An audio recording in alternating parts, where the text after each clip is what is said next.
السلام علیکم۔ بسم اللہ الرحمن الرحیم۔ سبق نمبر 9، نواں سبق واویلین۔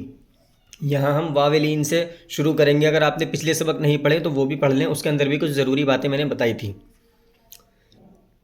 او، بو، پو، تو، ٹو، سو، جو، چو، حو، خو، دو، ڈو، زو، رو، ڑو، زو، ژو، سو، شو، سو، زو، تو، زو، عو، غو، فو، قو، کو، گو، لو، مو، نو، وو، ہو، یو۔ واویلین کی مشق: شوق، خوف، فوج، قوم، اور، دور، طور، سودا، لوٹا، پودا، غور، موت، چوڑا، فوراً، رونق، عورت، موسم، کوثر، موقع، نوکر، رونق، روشن، شوکت، دولت، نوبت، گوہر، جوہر، خوفناک، اولیاء، چوپایا، چوراہا، چوکھٹ۔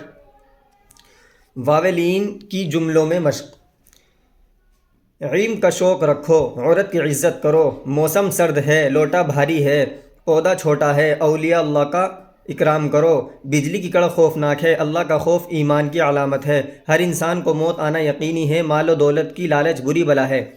واو کے بیان کی جملوں میں عمومی مشق: خوب دودھ پیو، دوڑ کر پھول توڑ، پونا گلاس جوس دو، دوڑ کر دور ہو جاؤ، موقع ملا، جو کا آٹا دو، فوراً جاؤ، پودا اکھاڑ کر لاؤ، آپا کو سودا لا کر دو، چوپایا دوڑا، شوکت لوٹ آیا، شوق سے پڑھو، خوف نہ کرو، یوسف تم چور کو ڈھونڈو، زمین گول ہے، موسم بدل گیا، مخلوق پر ظلم مت کرو، نوکر جھولا اٹھا کر چلا گیا، دکان پر جا کر سودا لاؤ، گھوڑا خوبصورت ہے، سورج کی روشنی مت دیکھو۔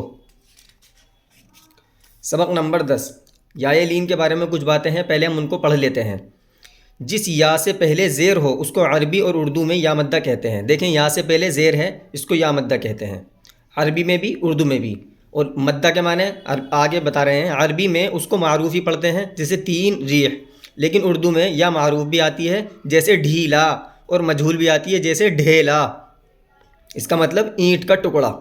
ٹھیک ہے، تو پیچھے ہم نے الف مدہ اور واو مدہ پڑھا تھا، اب یہ تیسرا سبق ہے یا مدہ کا، تو وہ بھی دیکھ لیں آپ ایک بار۔ وہ ہم نے جو پڑھائے تھے اس کے اندر کچھ باتیں بتائی تھیں۔ ای، بی، پی، تی، ٹی، سی، جی، چی، حی، خی، دی، ڈی، زی، ری، ڑی، زی، ژی، سی، شی، سی، زی، ٹی، زی، عی، غی، فی، قی، کی، گی، لی، می، نی، وی، ہی، ی۔ دیکھیں، الف اور یا جب یہ ملا تو ہو گیا ای، با اور یا مل کر بن گیا بی، پا اور یا مل کر بن گیا پی۔ یا معروف کی مشق: دین، عید، چیز، تیس، تیر، تین، چیر، دری، بڑی، بری، سنی، لگی، ملی، اڑی، نبی، پیلا، نیلا، گیلا، گاڑی، چھین، بھیڑ۔ یہ بھیڑ نہیں ہے، یہ بھیڑ ہے۔ اگر بھیڑ پڑھیں گے تو یا مجہول ہو جائے گا۔ یہ ہے بھیڑ، جیسے دین، ای، ای، ای کی آواز نکالنی ہے، ای، ای، ای، بھی، بھی، بھیڑ۔ میں نے اس کو غلطی سے بھیڑ پڑھ دیا تھا تو یہ مجہول ہو جائے گا۔ یہ ہے بھیڑ۔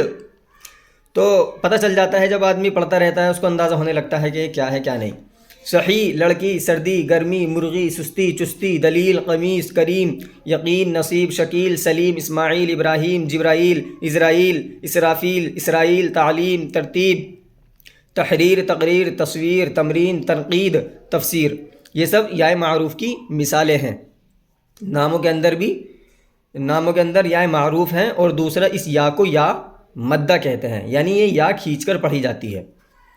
یا معروف کی جملوں میں مشق: دین اللہ کی بڑی نعمت ہے، نورانی مکاتب کی تعلیم اچھی ہے، استاد صاحب کی ترتیب نرالی ہے، مکتب کی تعلیم ضروری ہے، شکیل کی گاڑی نئی ہے، سنت کی پیروی کرو، سلیم کی تحریر عمدہ ہے، اللہ پر یقین رکھو، تصویر کھینچنا حرام کام ہے، پانی اللہ کی بڑی نعمت ہے، مسلمان پر تنقید مت کرو، قرآن کی تفسیر سنو۔ 11واں سبق، یہ یا مجہول ہے۔ یا مجہول جیسے اے، بے، پے، تے، ٹے، اور یا معروف کیسے پڑھا تھا ہم نے؟ اگر آپ کو یاد ہو، ای، بی، اور یہ ہے اے، بے، تو فرق آپ نے دیکھ لیا یا معروف اور یا مجہول میں۔ اے، بے، پے، تے، ٹے، سے، جے، چے، حے، خے، دے، ڈے، زے، رے، ڑے، زے، ژے، سے، شے، شے، زے، تے، زے، عے، غے، فے، قے، کے گے لے میں نے وے ہے یہ. الف اور یا ملا تو ہو گیا اے، با اور یا ملا بن گیا بے، پا اور یا جب ملا تو ہو گیا پے. یا مجہول کی مشق. میرا تیرا میلا، کیلا سیب شیر دیر تیل ایک دیکھ کھیل پیٹ ارادے ہمارے اشارے سہارے بیچارے کنارے لڑکے راستے اپنے جملے پیارے میٹھے ستھرے چمچے انڈے نکھرے علاقے فقرے پرندے درندے چرندے پیمانے کپڑے سنہرے. جملوں میں مشق یعنی یا مجہول کی جملوں کے اندر مشق. نیک ارادے رکھو دھیرے دھیرے چلو گندے کپڑے مت پہنو حسین نظارے دیکھو راستے کے کنارے چلو صبح سویرے جلدی اٹھو چھوٹے بچوں پر شفقت کرو اشارے سمجھو ہمارے پاس بیٹھو کالے بادل چھائے صاف ستھرے کپڑے پہنو جھگڑے سے بچو. سبق نمبر 12 یا لین. پیچھے ہم نے یا معروف پڑھا اور واؤلین پڑھا. اب یہاں سے یا لین ہے. واؤلین گزر چکا ہے، یہ رہا واؤلین. اب یہ ہے یا لین. ایک ہوتا ہے واؤلین ایک ہوتا ہے یا لین. ای بئی پئی تئی ٹئی سی جئی چئی ہئی خئی دئی ڈئی زئی رئی رئی زئی جئی سئی شئی سی زئی طئی زئی عئی غئی فئی غئی کئی گئی لئی مئی نئی وئی ہئی یئی. یا لین کی مشق. یا لین کی مشق جو ہے اس یا کو انہوں نے اس میں ملا کر کچھ چیزیں ہیں وہ بتائی ہیں اور یہ آپ شاید پڑھ لیں گے یا لین بھی اور جملوں کی مشق بھی کر لیں گے. معروف و مجہول اور لین میں عمومی مشق یہ ایک بار میں 2-3 پڑھ کے دکھلا دیتا ہوں پھر ہم آگے جو اس میں ضروری چیزیں ہیں. ایک ضروری چیز جو مجھے لگی وہ میں آپ کو بتاؤں گا.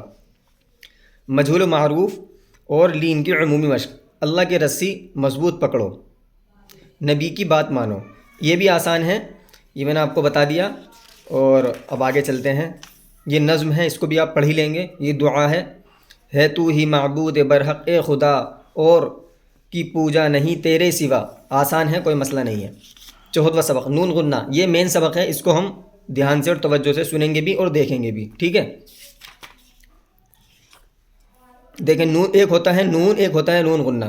دونوں میں فرق ہے. نون ساکن اس نون کو کہتے ہیں جس کے پڑھنے میں آواز ناک میں نہیں جاتی. یہ نون شروع میں درمیان میں اور اخیر میں سب جگہ آتا ہے. جیسے نام پڑھنے میں آ رہا ہے جان. اور نون غنہ اس نون کو کہتے ہیں جس کے پڑھنے میں غننے کی آواز ناک میں چلی جاتی ہے. نون غنہ شروع میں نہیں آتا، اگر درمیان میں آئے تو وہ نقطے کے ساتھ نون لکھا جاتا ہے. جیسے منہ لیکن پڑھا نہیں جاتا. 5 بیچ میں آ رہا ہے نون غنہ ہے لیکن پڑھا نہیں جائے گا. 5 دانت نون کی آواز ناک میں جائے گی لیکن نون پڑھا نہیں جائے گا.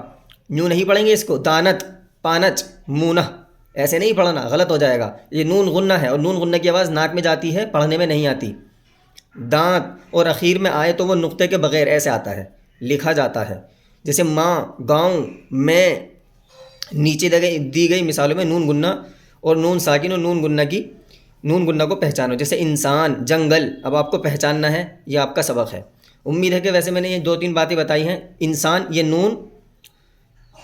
نون ساکن ہے اور نون غنہ. جنگل انگلی یہ نون غنہ ہے یعنی پڑھنے میں نہیں آ رہا. بہت سارے الفاظ ہیں اس طرح سے. لونگ یہ نون غنہ ہے. کانٹا یہ بھی نون غنہ ہے. آنکھ نون غنہ ہے. دانت نون غنہ ہے. 5 یہ پڑھنے میں نہیں آ رہے یعنی جو ناک میں جائیں اور پڑھنے میں نہیں آئے وہ نون غنہ ہیں. جو پڑھنے میں آئیں جیسے بینگن اس میں نون غنہ بھی ہے اور نون ساکن بھی ہے. یہ پڑھنے میں آ رہا ہے دوسرا نون، یہ نون ساکن ہے اور پہلا والا نون پڑھنے میں نہیں آ رہا، یہ نون غنہ ہے. اس طرح آپ اس کی مشق کریں. ایک بار میں پڑھ دیتا ہوں جلدی جلدی. انسان جنگل انگلی لونگ کانٹا آنکھ دانت 5 گاؤں ہاں نہیں پاؤں بینگن ٹانکا آندھی سانپ سانس پتنگ یہاں ہنس وہاں پسند جہاں چونچ انگوٹھی کہاں زندگی انگور کنواں چاند صندوق جھونکا اونٹ تندرست رنگ نیند کانچ بند سونف چھاؤں گیند انجام کیوں مونگ دائیں بائیں بھینس ناداں. ٹھیک ہے جی، یہ ہو گیا. اب یہاں ایک چیز بتا رہے ہیں کہ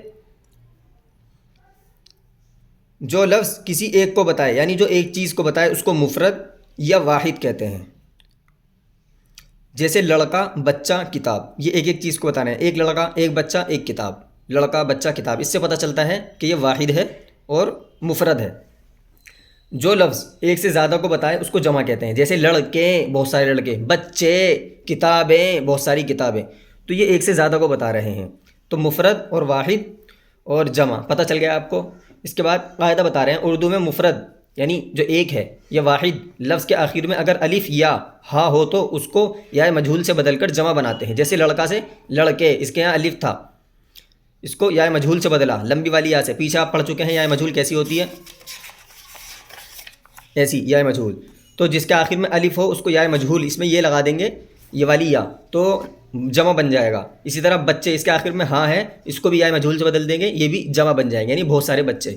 بتا رہے ہیں مفرد یا واحد لفظ کے آخر میں اگر الف یا ہاں نہ ہو، اس کے آخر میں الف واو یا لگا کر نون غنہ لگانے سے جمع بن جاتی ہے. جیسے انگلی سے انگلیاں. اب آپ دیکھیں قاعدے کو سمجھ لیں. اس کے آخر میں الف اور یا ہاں نہیں ہے تو اس کے آخر میں الف لگایا، الف واو اور یا لگا کر نون غنہ بناتے ہیں، جمع بن جاتی ہے. جیسے اس کے آخر میں نہ الف ہے نہ ہاں ہے، کیا ہے، اس کے آخر میں یا ہے.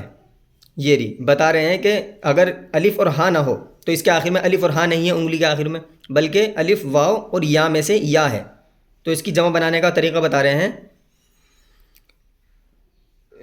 الف واو اور یا لگا کر نون غنہ لگاتے ہیں، تو یا لگا کر جمع بنا دی انہوں نے، یعنی الف لگا کر اور نون غنہ لگا دیا، بن گیا انگلیاں انگلیاں. اسی طرح انسان، انسان کے آخر میں الف اور ہاں میں سے کچھ نہیں ہے، بلکہ الف واو اور یا. انہوں نے کیا کیا، انسان کو واو لگا دیا اور نون غنہ لگا دیا، یہ بن گیا انسانوں. انسان سے انسانوں، یعنی الف واو اور یا میں سے واو لگایا اور نون غنہ لگا دیا. اسی طرح سانس میں یا سانسیں جمع بنانے کے لیے یا لگایا اور نون غنہ لگا دیا. یعنی بتانے کا مقصد یہ ہے کہ جس لفظ کے آخر میں الف اور ہاں نہ ہو تو اس لفظ کے آخر میں ان تینوں میں سے کوئی ایک الفاظ لگا کر یا لگا کر الف لگائیں گے یا واو لگائیں گے یا لگائیں گے. جیسے پہلے الفاظ میں انگلیاں تھا، اس میں الف لگا کر نون غنہ لگا دیا. دوسرے میں نون تھا، اس میں واو لگا کر نون غنہ لگا دیا. تیسرے میں یا تھا، اس میں کیا کیا انہوں نے، اس میں نون غنہ لگا دیا. تو یہ جمع بنانے کا طریقہ ہے. اچھا آپ اس کی ٹینشن نہ لیں کہ ہم کیسے بنائیں گے. جیسے جیسے آپ پڑھتے جائیں گے آپ کو سمجھ میں آتا جائے گا جمع کس طرح بنانی ہے. اور اردو کیونکہ آپ کی اپنی زبان ہے، آپ کو اندازہ ہو بھی جائے گا. جملوں میں مشق ہے، یہ کوئی زیادہ توجہ کی چیز نہیں ہے. اب ہم بات کرتے ہیں 15ویں سبق ہائی ہاؤس کی قسمیں.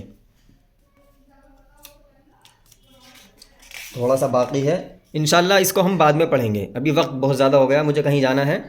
انشاءاللہ ہائی ہاؤس کسے کہتے ہیں اس کے بارے میں انشاءاللہ ہم جلدی ہی پھر دوبارہ اس سبق کے اندر ملیں گے. السلام علیکم ورحمۃ اللہ وبرکاتہ.